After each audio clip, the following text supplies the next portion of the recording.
Okay, right. So I'm absolutely delighted to have Rosalie Forde with us this afternoon. So Rosalie is Head of Design Technology at Three Ways School in Bath and is a very experienced special needs teacher, and also works with a number of other organisations in both Bristol and Bath around food education. And Rosalie is a member of our Additional Needs Education Working Group, and so has had a lot of impact and influence and support with our work that we've been doing over the last year or so for supporting pupils with additional needs. So what we're going to do, actually, Rosalie's very kindly recorded a video of her presentation for us. So we're going to just play that now. That's about 20-25 minutes. And then at the end of that, I will provide some information about our resources and other support that we can provide you. And then Rosalie will answer any questions after that. So I'm just going to unshare my PowerPoint and then start the video. Hopefully my colleague Sophie will let me know that you'll be able to hear it and see it. But before I do that, Rosalie, do you want to just say hello quickly? Hi everyone, yeah, thank you for joining, and thank you for also telling me what your role is. I think it's really important. It's really great to see a load of people here that aren't just in schools, and I think that is, you know, it's really helpful for me to find out, just, you know, when I'm answering questions at the end, if you can let me know again, you know, what your role is if you do ask any questions, you know, so I can just frame it in a way that works for you. Great, thank you, Rosalie. Right, so I'm going to turn my video off and mute my microphone and unshare and then start the video, and then we'll see you in about 20 or 25 minutes.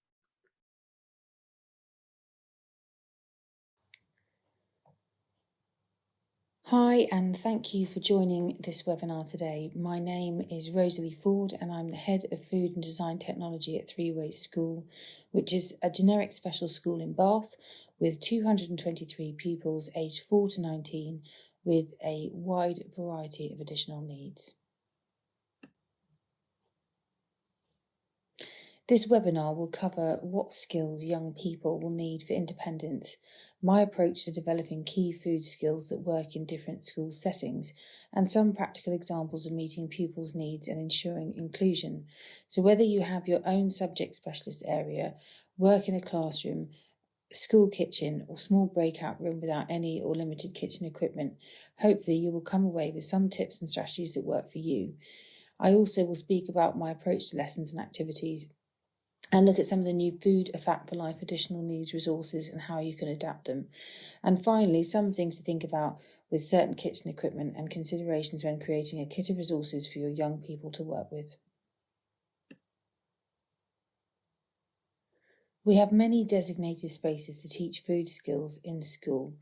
Pupils have food-based lessons that support other areas of the curriculum, and they can make breakfast and break time healthy snacks if needed in their classrooms, and there is a sixth form flat designed to mimic a home kitchen too. We also have a cafe on site, which is pictured here, where students learn employability skills and also complete work experience in the wider community. These pictures are of my kitchen classroom. It's a great space that can be adapted to our learners' needs. It has tables that can be raised, some by just a hand crank, others by hydraulics, and we also have 2 small hobs and a microwave that can do the same. It also has a bank of resources and equipment that are used in class or taken away by teachers to use in other areas of the school. In an ideal world, when they leave school, a young person with additional needs would also have access to a kitchen totally designed to their needs and full of adaptive equipment and an environment that works around them. Unfortunately, this is not realistic, and at the core of our curriculum, we're trying to build a knowledge base that supports that young person when they leave school so that they can feel confident to know what works for them, whether that kitchen environment is in residential care, their own place, with friends and family, or in employment in the wider community. My day is broken up into 3 sessions, which are an hour and 50 minutes long. And the expectation is that every week for 3 terms, the students will cook and take home a nutritious meal or snack they have made themselves. I personally teach a wide variety of lessons across the school and key stages, and some of these are Sensology, Thrive and Nurture, the broader national curriculum, and different exam groups. But what underpins all of them is the big focus that we have on independence and life skills. Repetition is key to the uptake of these skills, and we provide this with the breadth of curriculum and the cyclical curriculum rotation, both across the terms and annually. And this provides the opportunity to repeat, practice and embed the key skills they have learned when they revisit a topic, theme or subject, each time in a slightly different way. Ideally, our learners will be engaged, cooking and on task for this entire hour and 50 minutes. But due to age, key stage, transition factors or behaviour, some may struggle with this. So for those learners, I am flexible and I often break down lessons into smaller, achievable goals, and we have kits available to continue food-based activities, even if it's not cooking, to keep them on task. The most important thing is to keep them in the room and to have an activity idea that you can go to and variations on a theme of recipes if the learner is not interested in that main task set. We use true object-based icons, or Toby Symbols for the abbreviated name, and they work really as signposts on cupboards and manage our classroom space so anyone can quickly come in and see which cupboard or container holds what equipment. This ensures that items are stored in the same place and are labelled, and that all staff and students get into a flow in the workspace. Once learners are confident, you can test that they can find these items in other places, so that you know that they know what the item is, that they haven't just memorised the location in that room. And this can also be applied to foods in cupboards and fridges, and also herbs and vegetables growing in the garden. So really make sure that your students understand and know how to find items in a variety of locations, not just the one that you have in school. Once they obviously feel confident in that space, you can make sure that if they were working in a kitchen or they were in somebody else's kitchen, that they could easily locate the items that they're looking for.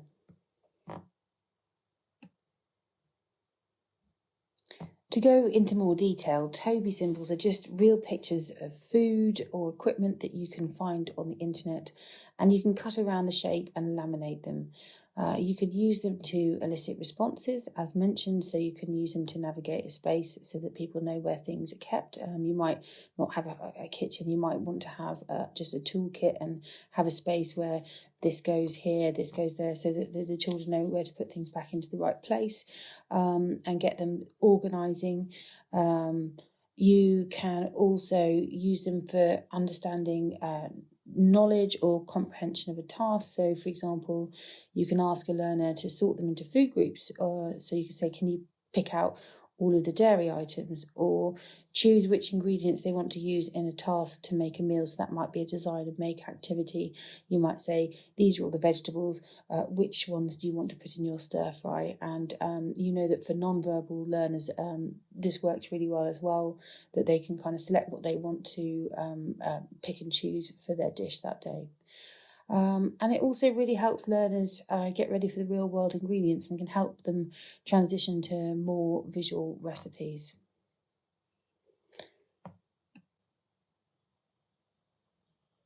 I also wanted to just highlight these blank pro forma worksheets, which equally work well with Toby Symbols, especially for students that aren't confident with their drawing or their designing skills or their writing. You can support them to either cut and paste their own Toby choices, or they can just put the laminated choice on top of the worksheet, and you can take a picture with an iPad so that you have a quick record that you can file as to their choices of what they wanted to cook, eat or buy that day. For those that prefer tasks to be broken down into simpler goals, Toby Symbols are great on a now and next strip too, and in the previous slide there is a blank now and next worksheet unless you want to make your own strips.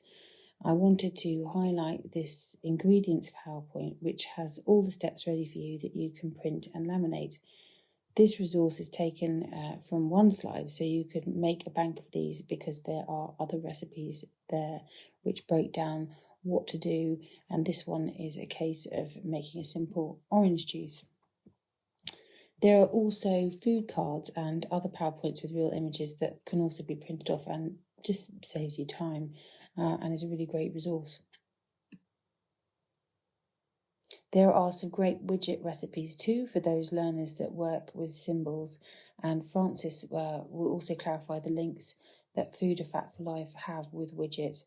But if you don't have time for the resources to print, symbols or work with widget, I just wanted to reassure you that I find plastic food toys just as successful at eliciting responses in learners and getting conversations going, or asking them to choose what they would like to work with next, or select food groups, just so that you can understand processing. There's not really any difference. You can ask them to give you all of the fruits and vegetables that they can find in the box, for example. Just make sure that you have a broad range and you're not limited by lots of kind of fast food. Try and find ones that are fruits and vegetables. When beginning to access food lessons, some pupils will need to build strength and experience, and this can be done through a series of smaller tasks that support this. Garlic presses and different citrus juices are ideal for strengthening grip. An electric juicer is fantastic for strengthening the wrist and has the immediacy of making juice really quickly. Blitzing items in the blender using the grater function makes a quick slaw, and watching the veg disappear down the chute is engaging. If you have pupils that don't want to get their hands dirty, I recommend investing in some electric whisks, blenders and juicers which you can source cheaply and are great tools to have.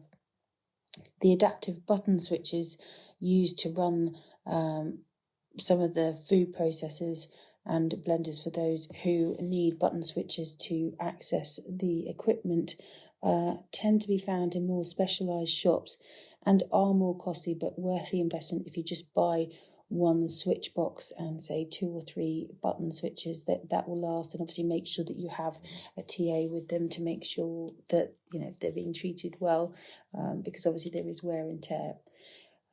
Playing with real dough, Play-Doh, salt dough or plasticine to practice rolling out, shaping, using cutters and lifting shapes off the table also develops a distinct set of skills and dexterity. So never underestimate the power of play. At any age, role play provides the opportunity to act out and practice. As a precursor to working with washing up at the sink, we practice carrying water safely and using the correct amount of fairy, using little pump or hand gel bottles with fairy liquid in, just in small individual bowls with plastic fruit and vegetables. Spice painting can also be used to desensitize learners who are averse to stronger smells.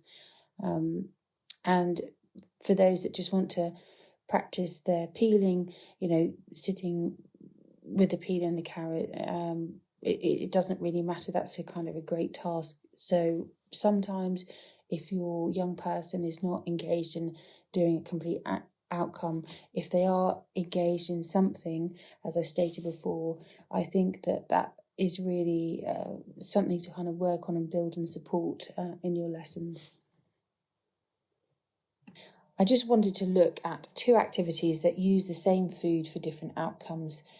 In this series of pictures here, these 3 shots, we're using a sensory cooking approach, as this learner is a non-eater and does have some physical barriers to using mainstream tools, but they are using a button-operated food processor to whiz up the ingredients that he likes. The food in front on the table is lots of kale and fresh vegetables from the local allotment, and also basil and fresh garlic, and so lots of other strong smells and textures. The staff are recording reactions on the iPad, and the teacher records and monitors food activities over the term to see if there are any changes to how they feel about a task. Are there any aversions or positive reactions? And this builds a picture for parents, carers and staff and how to design activities to support and to move this young person forward. I think it's really important to note that there's always reactions, however small, and I think it's really important to be recording those sort of changes to see if you can build on that. So if they really like garlic, you might do a curry the following week, or you might do a Spanish stew, or some bread with garlicky sort of tomato topping, sort of Spanish pan con tomate. So there's like lots of ways to explore somebody's interest further. And it's really important for the young person as well, for their own sense of achievement, that they have an outcome at the end of the lesson. So as I said before, they're using a button switch to operate the blender to mix the ingredients together. And in this lesson, students took home a pesto, sort of stir-in sauce for pasta, but we also had some fresh bread rolls in the oven, and we brushed this over a few bread rolls to make a nice garlic bread as well. So a real sense of achievement for the young person.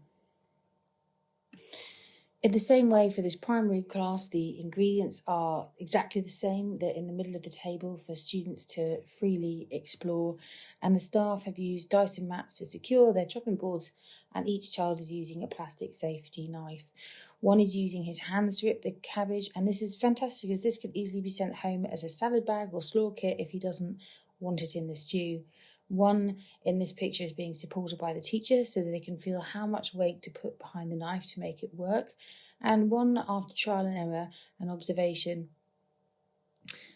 is finding their own way of working out how to apply pressure, and with a sawing motion is chopping successfully. So all of the chopped ingredients will be washed thoroughly before being cooked to make a Tuscan bean stew soup similar to a minestrone, to be shared by the class for some sensory evaluation.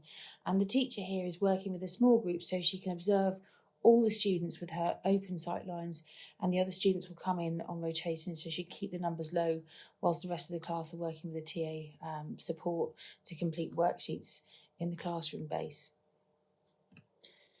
It's important to encourage students to get into good habits early on with cleaning, hygiene and health and safety. Anyone in food tech must have their hair tied back or wear a hat with aprons on, and their nails and hands must be clean. Most students love getting an apron and a hat on and changing roles. It really makes them focus in and know that they're in a different lesson. And we always make sure when cleaning that they're using the correct cloths and not using a sponge on the floor or J-cloths on the dishes that they've been using to wipe the table with. So when it comes to employment skills, they know the right tool for each cleaning job and avoid cross-contamination.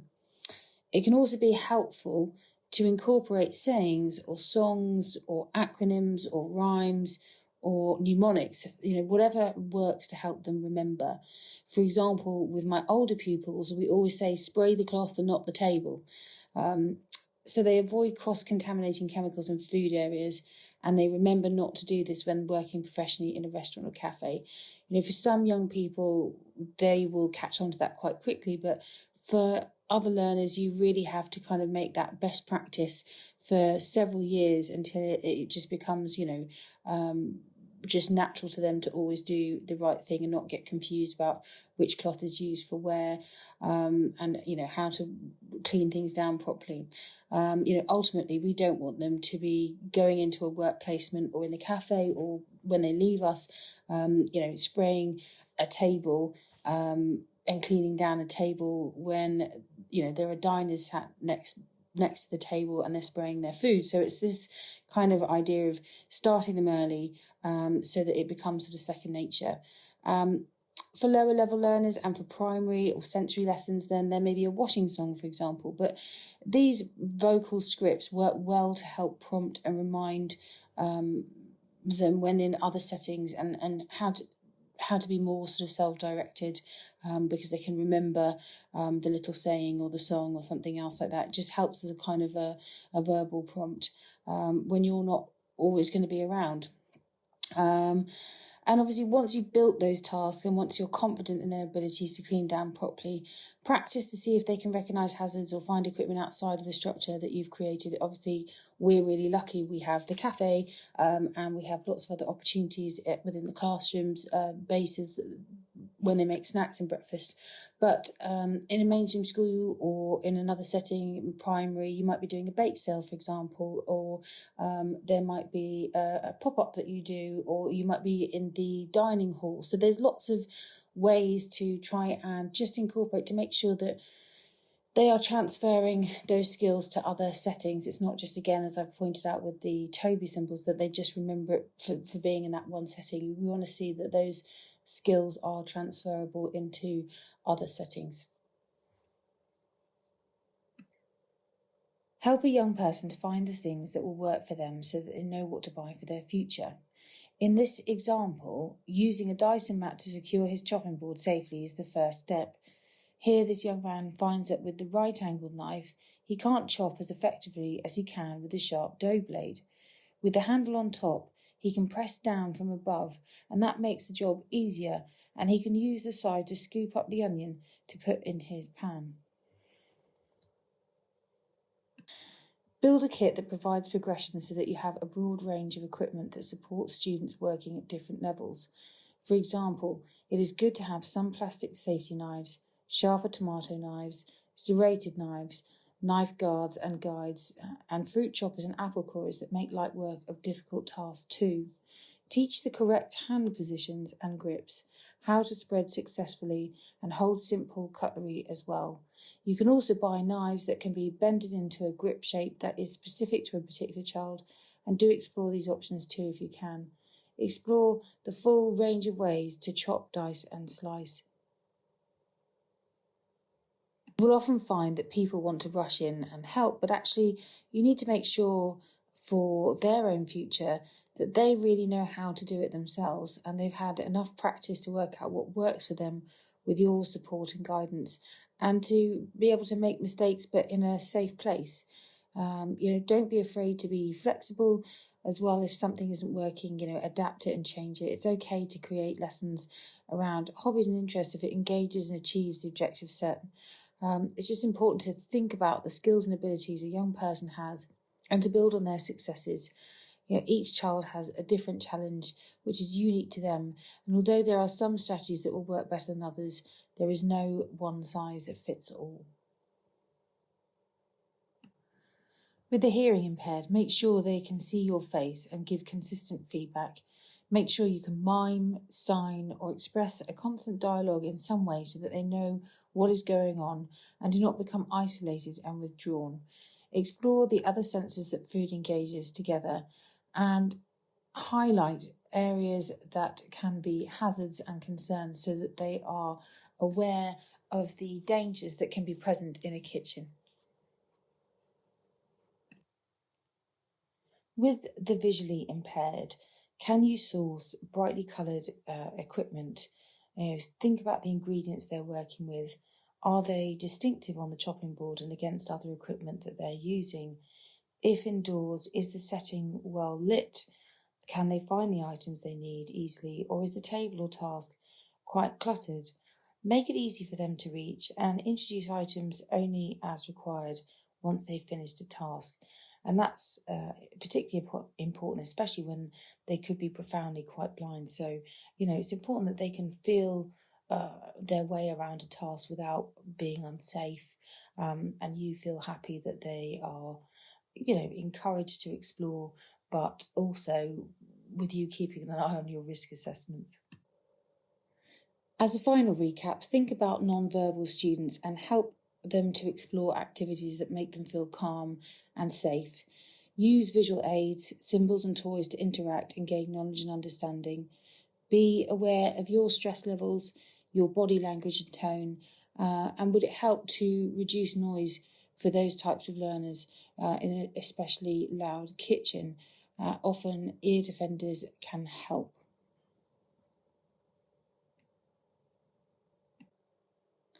These are just a few things to think about, but how are they sort of seated and orientated towards a task?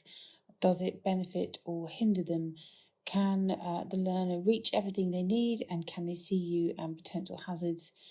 Do they need to take short breaks? Do they have better purchase and cutting techniques if they stand? It can be exhausting and sore to be working at a table that is the wrong height.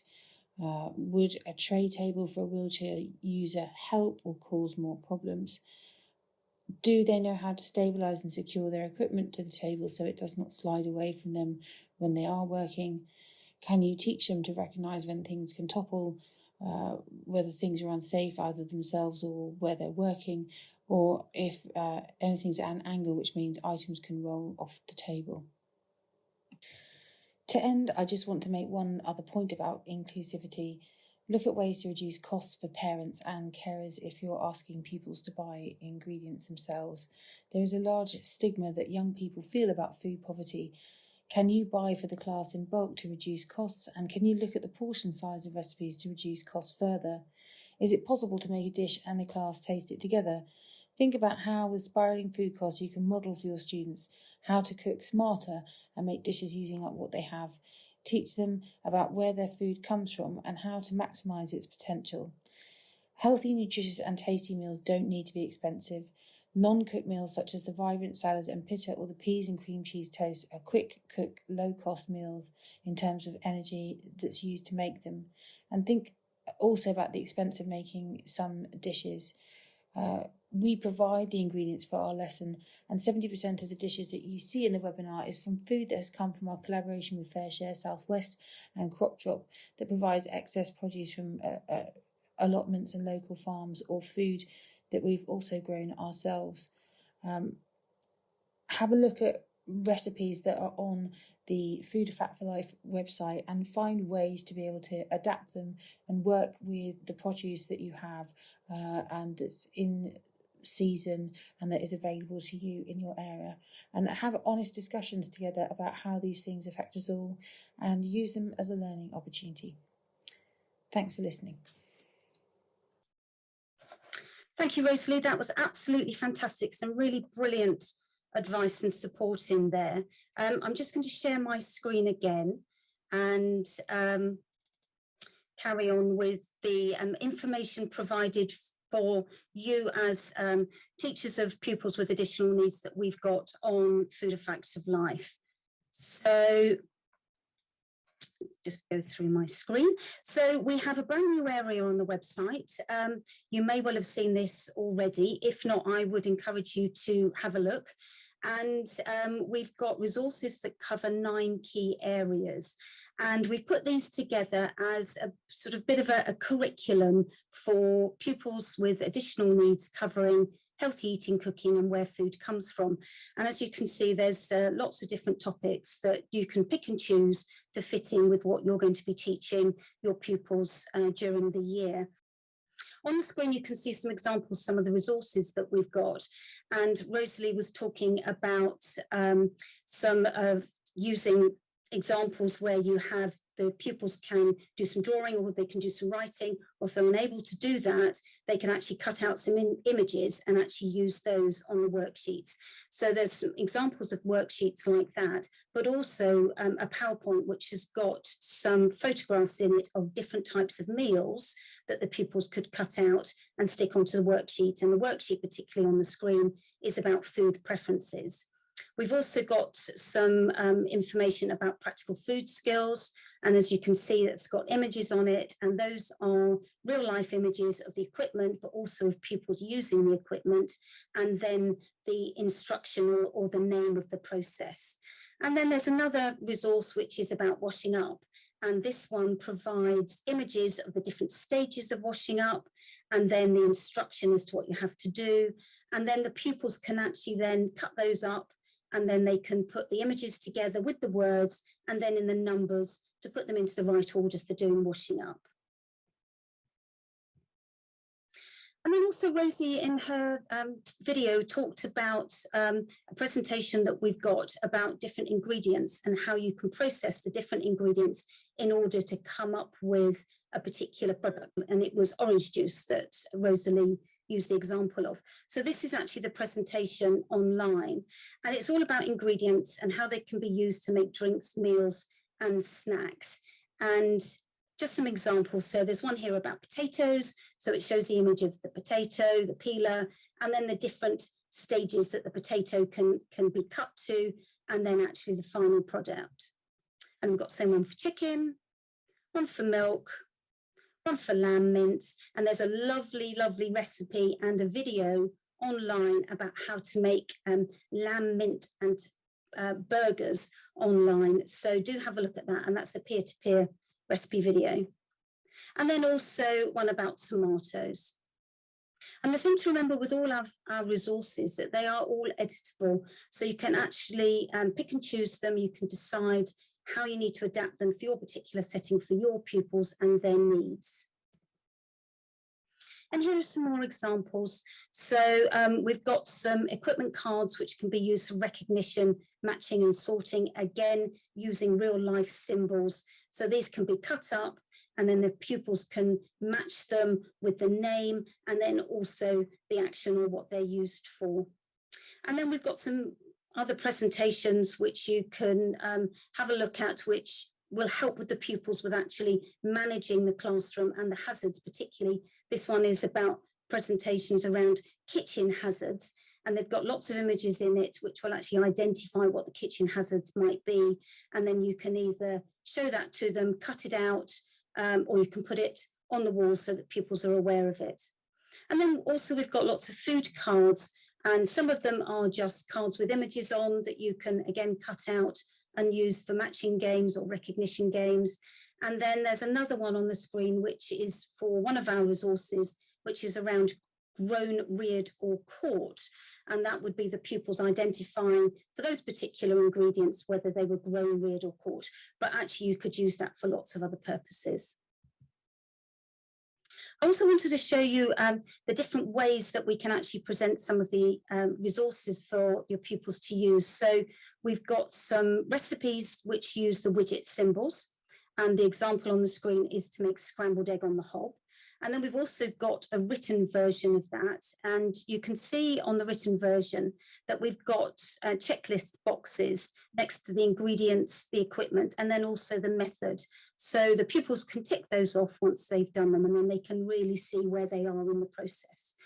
We've also got some peer-to-peer videos. I've mentioned the lamb burgers, but these ones are on scrambled egg on toast, and we've got one for using the hob and for the microwave.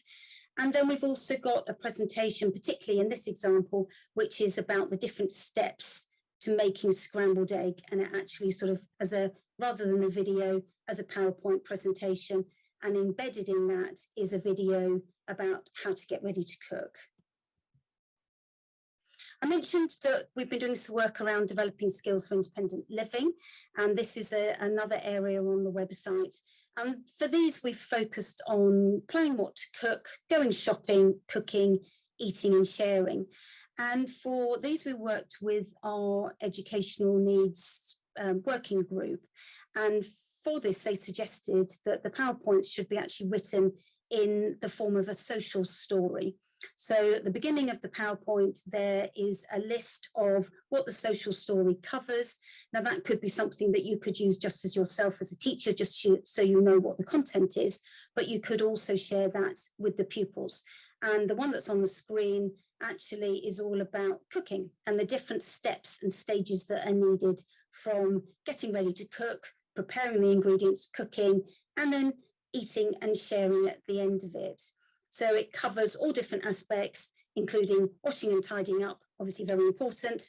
And then there's also some other presentations which will help the pupils understand the process of cooking and how long it takes for food to be cooked and the importance of why food is cooked. And the slide on there is just a little reminder that if you cook things for too long, they can burn. And that's obviously a hazard and dangerous for them, but also a waste of food as well. Just a little bit about the guidance that we've got online for you. We have a document which is called The Characteristics of Good Practice in Teaching Food and Nutrition Education to Pupils with Additional Needs.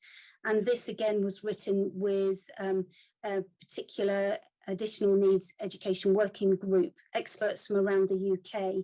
And it defines the key characteristics of good practice and actually divides teaching pupils with additional needs into different characteristics that cover sort of the areas that you would be looking at within school. And particularly in this case as well, it covers developing skills for independent living and also developing skills for work and looking particularly at skills around hospitality and catering. And alongside that, we've got some resources that will support your professional development. And these we're calling reflection documents. And if you use them alongside the characteristics guide, you can have a look at your own practice and reflect on it. And it will provide you an opportunity to actually think about your own practice and identify future actions. We've also got lots and lots of resources and support and further information available at the back of the characteristics guide. And there are 3 pages of web links that you could have a look at, and they actually fit in with each of the characteristics. So you can have a look, and if it's something around food hygiene and safety, and you're wanting a link or you're wanting a website or you need some further information, have a look in the guide. All the links are listed there, and you can have a look and see what might be able to help you with what you're particularly looking for.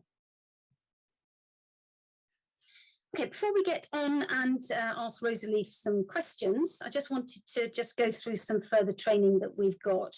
So we've got another webinar coming up on the 9th of June. And this is, again, looking at developing skills for independent living, but this is particularly around food and drink and thinking about the focus of planning what to cook, going shopping, cooking, and then eating and sharing. And as today's webinar is recorded, all our other webinars are recorded as well, and they're all available on the website. And the ones here are all around teaching pupils with additional needs. So Rosalie presented a webinar for us last year, which was around sort of hands-on approach to teaching pupils with additional needs. And there was lots of things she wanted to cover today, but actually we realized that they were covered in her previous webinars. So do have a look, and the link will be sent to you with this particular PowerPoint presentation. And then we've got an online course which is free to teachers, which links into the characteristics document, and that's available for you to do if you would like to. Okay, Rosalie, so whether you'd like to join me again now, and then we can see whether there are any additional questions for you. I've got a few written down. I don't know if you've been answering any as you've been going along. I have, and thanks everyone for obviously putting up questions and helping each other, as well as people that have been posting some links to share, which is great. I think one of the questions was about tactile defensiveness and not wanting to get the hands dirty, and totally have been in that situation with a fair few of my students, especially those that are on the ASD spectrum. And I wanted to talk about a young person who I had who would actually retch even if she would go anywhere near sort of food.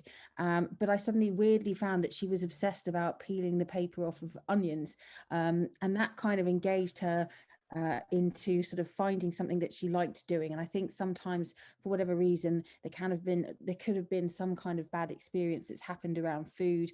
The primal brain is really engaged quite a lot in food-based activities, so it's the whole gag reflex and everything else can be quite a kind of a powerful thing. So I think first thing I'd say is finding something that they're really into. Sometimes it can be textural, that they kind of hate the wet textures and they don't like certain kind of slimy things, but they might be really into crunchy dry stuff. So finding something like that. Also hand over hand, so maybe building up towards, so maybe having some gloves on the hand, using hand over hand, just they can put their hand on top of your hand and you can be doing the work, and then slowly building up. It can take a long time for some of our learners. We talk about some of them being very able, but some learners will take several years to kind of get to a place where they're not so challenged by activities. So I think that's often a good thing to find, sort of, get a little box of gloves if you need to have those. Somebody said, well, what about chef jackets and things like that? I think you have to just work around the learners that you have. If you have somebody who's particularly large and big, sometimes I've found sort of place like a discount store where they're kind of getting rid of really large kind of sizes. So I tend to kind of like ferret around to find things that are off the beaten track, and I think you work with the learner that you have, and if you can find those things, and that's great. Somebody else said about the kitchen space being too hot and too noisy. I did recommend ear defenders, but also thinking about what are you cooking. Can you reduce the temperature by, I know myself, if I've got the ovens on all day and we're baking, it can be boiling, especially in the summer. So thinking about the time of the year, so maybe thinking that in the winter time, when you can have the windows open and it's a lot cooler, you can do a lot more of your baking around that time of the year, and then sort of thinking about seasonal salads, and keeping sort of the temperature cool in the classroom, and really reducing the noises as well. You know, how much of the things like blenders are going on, or you know, clanging and clattering. Can you make things at different times of the lesson so that they're not kind of exposed to that noise and sound. Somebody else mentioned about the multifunctional tools, which is great, and talking about occupational health teams that will come in. You'll often find in a food activity or a food lesson, somebody, an outside agency might want to come and observe your pupils. So that's a really great opportunity, because obviously they're going to have a budget and they're going to be able to kind of get you kit and equipment. But it might be that, you know, for several years they might only come in one time and see this like one sort of section of time. And in an ideal world, you want to be moving a young person on and not just having sort of one piece of kit. The multifunctional tools work for some children, but not all, because I think you have to have a certain amount of cognition to be able to get it out of the box, get it on the table, not impale yourself on the spikes that are there, which are fantastic. But for some people who are more just have issues around getting to the table, but are actually quite able in other ways, it's a perfect tool. But really think about how you know the young person, and trying to influence the occupational therapist and say, look, I know that they can get this and this, and this works really well. Certainly you can buy all sorts of different types of peelers, you know, and recommend a sort of a side peeler works better, as opposed to kind of one that's kind of a bit more like a sort of front pronged one. So also buying was something else that was mentioned. I think, you know, again, it's about just going out and finding things and finding your bargains. You know, some things are on Amazon, but then you can't return them. If you go to certain assisted living, you might find that you've got to do a £60 order to kind of get, you know, all of your kit. So have a sort of a shop around. Sometimes Pound World is fantastic. Sometimes it's a nightmare. I found loads of really great peelers, but actually in the end they ended up breaking because the little metal strips would pop out, because you've got to think about the wear and tear that your young people have when they're a bit overzealous, sort of peeling. You know, is it going to last? I think is the other thing. I think when you're spending the money, think about how long that's going to work for. I don't know if there's anything else that anyone wants to ask. Well, there's one that I've got actually. So it'd be really interesting to know, how do you teach about managing risks with your pupils? I think that with managing risks, there is obviously the basic food safety, but you've got to think about fridge work. You know, how long does food you know, going to be out of the fridge for when they're kind of putting it away. I have food delivered, and I know that maybe you're not all going to be in that situation. You might be asking your pupils to bring food in, but then that might be a great time to be able to discuss, well, how long is that food going to be staying in your bag for before it goes in the fridges? Talking about, you know, summertime barbecues, there used to be lots of adverts in the summer for people and food safety and health with picnics and barbecues and making sure things are cooked. So it's kind of really getting in there saying, like, is that cooked, is it not cooked? Temperature is another thing, you know, feeling to see if, you know, something is heated all the way through. Young people often, you know, get a lot of takeaways and then put things in the fridge. So also an example of that is explaining to them about, you know, the rice, you know, after a couple of days, you know, you're going to get really poorly if it's not kind of stored properly. But obviously we always encourage children to sort of chuck the rice away the next day.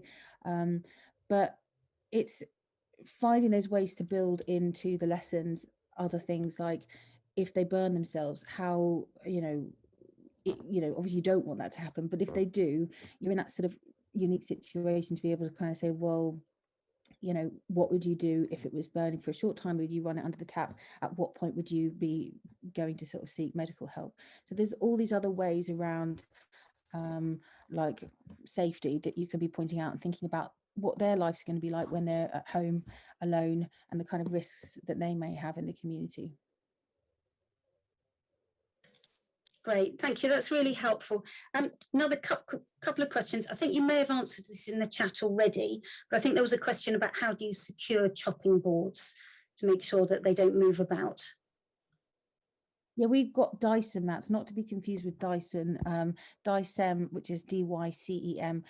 They're really, really great. And also they can work to like open jar tops and things, and also secure other things. But actually at home, you would be using a damp cloth or towel. And again, it's thinking about what that young person's going to have at hand when they're in their own kitchen, and thinking about whether they go to somebody else's house, you know, how can they make themselves safe somewhere else? It's not just about being at home, it's about making sure that they have a life that's just as inclusive as everyone else, that they know how to adapt, you know, and make the world work for them, whatever kind of additional need that they have. Great, thank you. And then one final question. Food is a fantastic medium for encouraging confidence in numeracy and also literacy, but particularly with numeracy. So how do you approach sort of numeracy and maths in your lesson, particularly thinking about developing skills for independent living?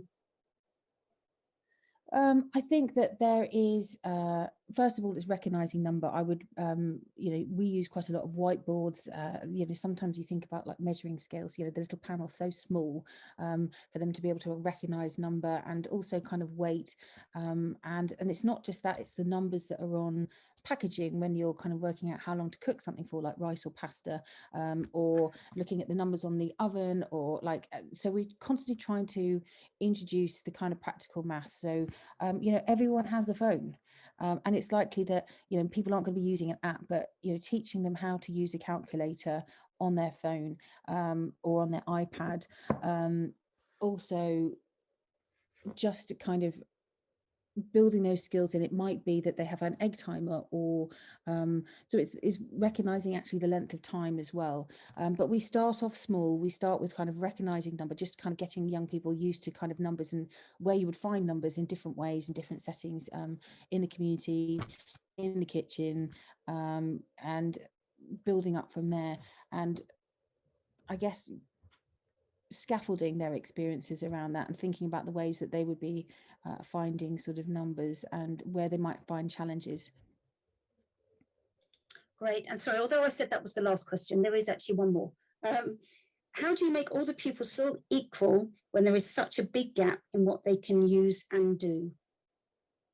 I think that's a really lovely question. And I think, you know, that's where there was those two pictures where I had the young person who's in the wheelchair, and also there's a primary class, and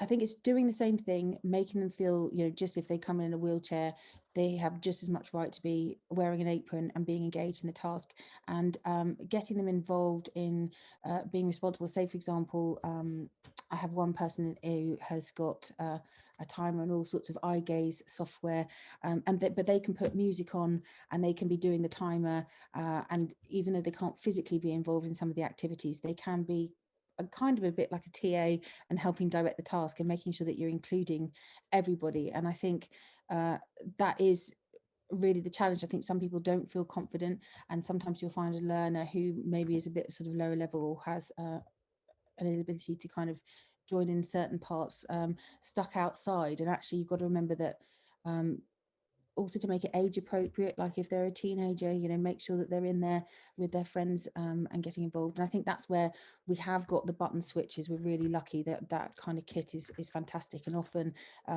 that young person who's in the wheelchair, I might say to them, do you want to help everyone else, and do you want to chop everyone's onions for them, because otherwise, you know, you've got a whole class of some of the kids with their eyes crying, so then actually suddenly they're the hero of the lesson, because they're kind of chopping up all the onions and then delivering it out to the rest of the team. So find sort of ways to kind of engage them. If it's not directly in the task, can they be helping people with time, as we were talking about just about managing money and numeracy and thinking about things, you know, have they got a calculator? Can they be kind of involved in other ways?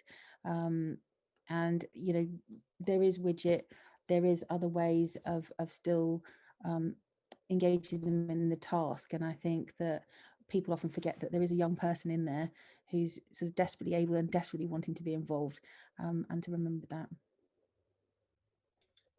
I think that's a fantastic point to end on.